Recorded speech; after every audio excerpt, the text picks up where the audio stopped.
Jeffrey Epstein ఎపిసోడ్లో తాజాగా America మాజీ అధ్యక్షుడు జో బైడెన్ కుమారుడు హంటర్ బైడెన్ కూడా ఎంట్రీ ఇచ్చారు. ట్రంప్ సతీమణి మెలానియాపై హంటర్ కామెంట్ చేశారు. కాగా హంటర్ బైడెన్ వ్యాఖ్యలపై మెలానియా మండిపడ్డారు. ఈ నేపథ్యంలో హంటర్పై $1 బిలియన్ పరువు నష్టం దావా వేస్తున్నట్లు మెలానియా ప్రకటించారు.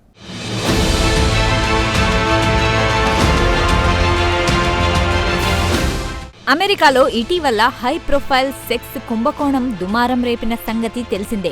ఇందుకు సంబంధించిన అనేక అంశాలు తాజాగా తెర మీదకి వచ్చాయి. అమెరికా అధ్యక్షుడు డొనాల్డ్ ట్రంప్ సతీమణి మెలానియా పేరు కూడా ఈ సందర్భంగా తెర మీదకు వచ్చింది.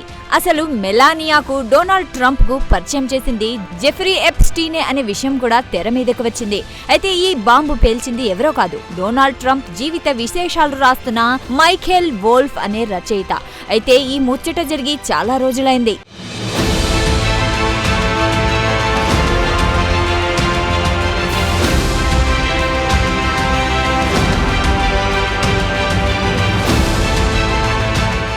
అయితే అమెరికా మాజీ అధ్యక్షుడు జో బైడెన్ కుమారుడు హంటర్ బైడెన్ కూడా ఇదే విషయం వెల్లడించారు.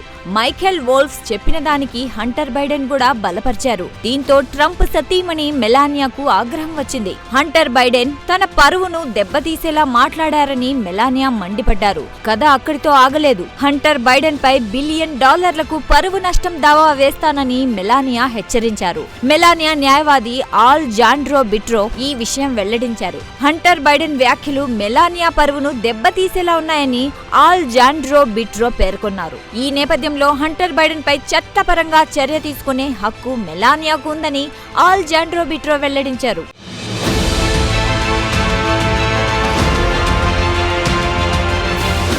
ఇటీవల మైఖేల్ వోల్ఫ్ ఓ పాడ్కాస్ట్ లో మాట్లాడుతూ మెలానియా పేరు ప్రస్తావించారు. మోడల్ గా ఉండే మెలానియాను అసలు డొనాల్డ్ ట్రంప్ కు పరిచయం చేసింది జెఫ్రీ ఎప్స్టీనే అని ఆయన ఓ బాంబు పేల్చారు. అయితే వోల్ఫ్ వ్యాఖ్యలను మెలానియా ఖండించారు. కాగా ఇదే అంశంపై హంటర్ బైడెన్ కూడా మాట్లాడారు. మైఖేల్ వోల్ఫ్ చెప్పింది 100% వాస్తవమని హంటర్ బైడెన్ పేర్కొన్నారు. దీంతో హంటర్ బైడెన్ పై మెలానియా మండిపడ్డారు. చివరికి కథ పరువు నష్టం వరకు వెళ్లింది.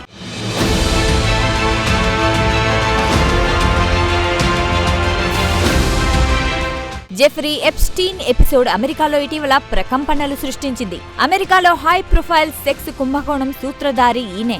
జెఫ్రీపై అనేక తీవ్ర అభియోగాలున్నాయి. వీటిలో బాలికల రవాణా అనే బాలికల పట్ల లైంగిక వేధింపుల ఆరోపణలున్నాయి. దీంతో జెఫ్రీ ఎప్స్టీన్ పై సుదీర్ఘకాలం అమెరికా న్యాయస్థానంలో విచారణ జరిగింది. చివరకు ఆయనకు జైలు శిక్ష విధించారు. జైల్లో శిక్ష అనుభవిస్తూనే జెఫ్రీ ఎప్స్టీన్ కొంతకాలం కిందట చనిపోయాడు.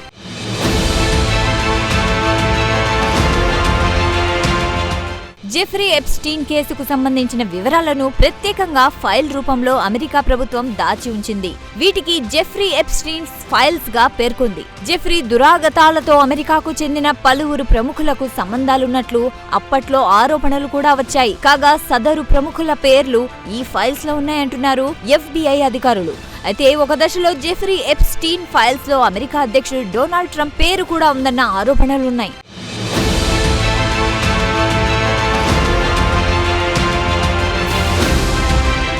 కాగా మారియా ఫార్మర్ అనే అమెరికన్ ఆర్టిస్ట్ ఈ ఎపిసోడ్ కు సంబంధించి ఇటీవల తెర మీదకి వచ్చారు. ఇటీవల దేశాధ్యక్షుడు డొనాల్డ్ ట్రంప్ పై మారియా ఫార్మర్ సంచలన ఆరోపణలు చేశారు.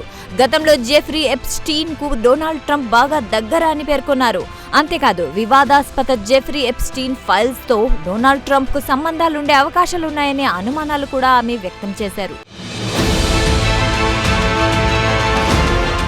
అయితే మారియా ఫార్మర్ ఆరోపణలను డొనాల్డ్ ట్రంప్ తోసిపుచ్చారు. మారియా ఆరోపణల వెనుక రాజకీయ కుట్ర ఉందని ట్రంప్ ఎదురుదాడి చేశారు. అయితే జెఫ్రీ ఎప్స్టీన్ సెక్స్ స్కాండల్ అంతిమంగా అమెరికా అధ్యక్షుడు డొనాల్డ్ ట్రంప్ మెడకు చుట్టుకుందన్నది వాస్తవం. ఏమైనా జెఫ్రీ ఎపిసోడ్లో తాజాగా హంటర్ బైడెన్ కూడా ఎంట్రీ ఇచ్చారు.